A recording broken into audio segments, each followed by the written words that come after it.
And let's bring back Josh Ritter and Donna Rotuno now. If we have them there, let's pull them up. You know, Josh, if you're there, I want to start with you. There was some discussion about waiving the preliminary hearing. The preliminary hearing is an opportunity, as Paul Morrow said, to have a mini trial. You get evidence, you can cross-examine witnesses. It's determining probable cause.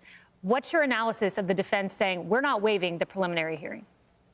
I think they want to view it the evidence. I think they want to see what exactly the government has. Are they able to prove it? Another thing that happens at the prelim is it's an opportunity to see how some of these witnesses perform.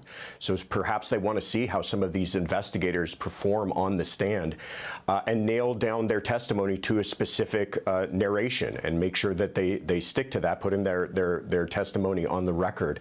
I will note that it sounds like we're going to be dealing with this case for quite some time, given that the prosecution said the discovery is voluminous. And if you think about it, this is a crime, a murder that took place in front of hundreds of eyewitnesses. All of those people have to be identified and interviewed, electronic devices. This is a process that's going to take quite some time.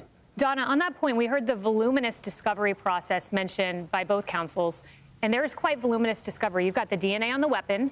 That will be forensic analysis. I'm sure they will try to challenge that in whatever way they can. You have the messages on Discord where there was an admission from Tyler Robinson that he had committed the crime. You have the text messages with the roommate where he methodically talks about looking for the weapon. There's even messages beforehand saying that he had an opportunity to take out Charlie Kirk. Voluminous evidence, and I fully suspect the defense to say, have you crossed your T's and dotted your I's in the collection of this evidence? No question. That'll be the biggest thing they'll do in terms of those pieces of evidence. Did they perform the proper subpoena power that they have? Did they obtain these documents the right way? Did they talk to the proper witnesses in order to be able to gather what they needed to gather? And so, yes, they will definitely be having to perform, showing that they've met every foundational requirement. So there's going to be a lot of picking apart, I'm sure, of every piece of evidence by the defense, because they're going to try to do anything they can. Anytime you have a case where it does seem that there is a lot of evidence and voluminous discovery, the defense is going to have to try to poke holes in any way they can. And we did hear her say that she wants time to determine whether or not she's going to waive this preliminary hearing. I'm still not so sure we're going to see one, but time will tell.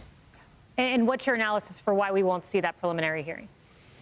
I just don't think that they're going to want, and I understand what Josh says in terms of trying to put people on the witness stand, see how they perform, but I do not see the benefit in a case like this where the evidence is what it is to kind of rehash it, put it out into the public sphere again. I think what the judge did in his comments was to do a very great job to say, we do not want any problem with the jury pool. We do not want to seem like we're unfair in any way. This is a way to make sure that this case does not have a change of venue request or that one is not granted. And I think in that same vein, I don't think that the defense is going to want all of this evidence to get out and potentially taint the jury pool any more than potentially they already have been with the statement that was read to us by the prosecutor right after the arrest was made.